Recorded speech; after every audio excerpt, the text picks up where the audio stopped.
أعوذ بالله من الشيطان الرجيم.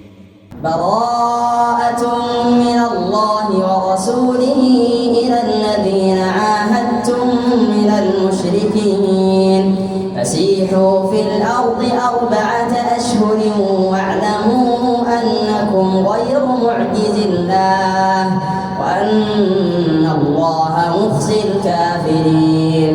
وأذان من الله ورسوله إلى الناس يوم الحج الأكبر أن الله بريء من المشركين ورسوله فإن تبتم فهو خير لكم وإن توليتم فاعلموا أنكم غير معجز الله وبشر الذين كفروا بعذاب أليم.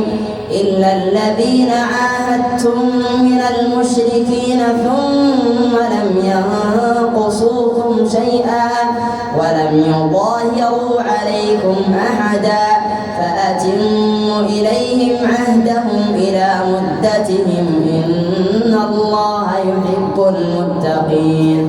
فإذا انسلخ الأشهر الحرم فاقتلوا المشركين حيث وجدتموهم وخذوهم واحصروهم واقعدوا لهم كل مرصد فإن تابوا وأقاموا الصلاة وآتوا الزكاة فخلوا سبيلهم إن الله غفور رحيم.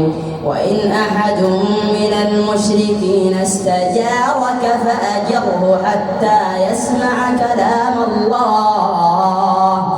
وإن أحد من المشركين استجارك فأجره حتى يسمع كلام الله ثم أبلغه مأمنه ذلك بأنهم قوم لا يعلمون. كيف يكون للمشركين عهد عند الله وعند رسوله إلا الذين عاهدتم عند المسجد الحرام فما استقاموا لكم فاستقيموا لهم إن الله يحب المتقين.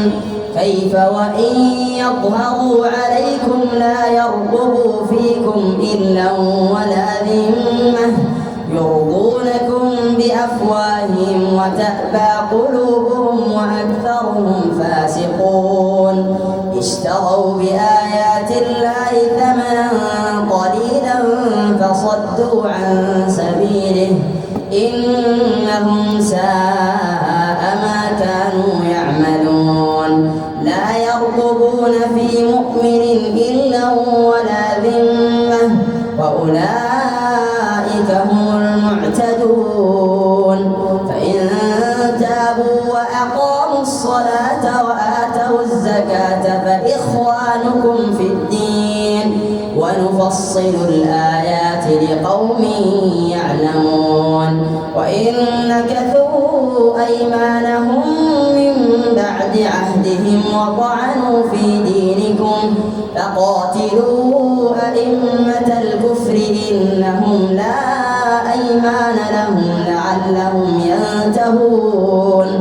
ألا تقاتلون قوما نكثوا أيمانهم وهموا بإخراج الرسول وهم بدؤوكم أول مرة أتخشونهم فالله أحق أن تخشوه إن كنتم مؤمنين. قاتلوهم يعذبهم الله بأيديكم ويخزهم وينصركم عليهم ويشفي صدور قوم مؤمنين ويذهب غيظ قلوبهم ويتوب الله على من يشاء والله عليم حكيم. أم حسبتم أن تتركوا ولما يعلم الله الذين جاهدوا منكم ولم يتخذوا من دون الله ولا رسوله ولا المؤمنين وليجة والله خبير بما تعملون.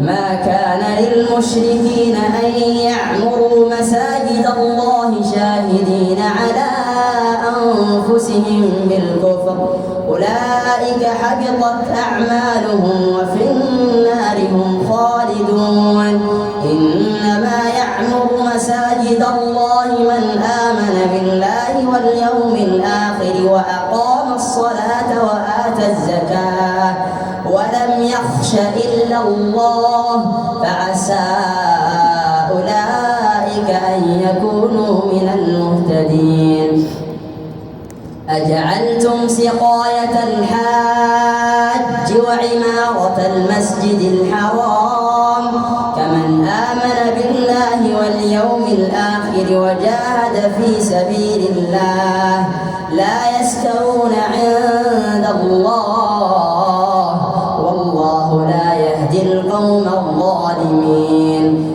الذين آمنوا وهاجروا وجاهدوا في سبيل الله بأموالهم وأنفسهم أعظم درجة عند الله